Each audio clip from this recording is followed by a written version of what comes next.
Hi mga Mars, i-share ko sa inyo yung 7 days na paggamit ko ng Abra Skin Beauty Corneri. I-share ko sa inyo yung effect niya sa akin after 7 days. So habang sinishare ko sa inyo, mag-a-apply ako nito kasi kakatapos ko lang maligo.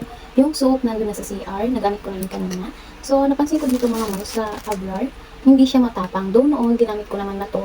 O, kaya ayan, bumili uli ako. Hindi siya matapang sa mukha and no half day, hindi ka talaga magmumukhang tusino kasi diba merong skincare na nakakapula ng mukha, diba? Merong ganun. So ako, gusto ko itong gamitin kasi hindi sumasakit yung mukha ko. May natry kasi akong rejuvenating na ang sakit niya sa mukha as in tapos namumula yung mukha ko doon. So ngayon, hindi ko na talaga ginamit yun.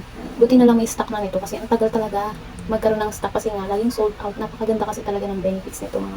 And pansin ko din talaga, no, massive peeling, no half day talaga siya sa mukha kapag ginagamit.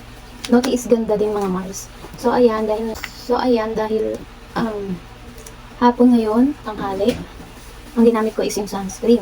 Tuwing gabi naman yung ating night cream. So ayan mga Mars, kailangan talaga natin ito lalo ng sobrang init ngayon.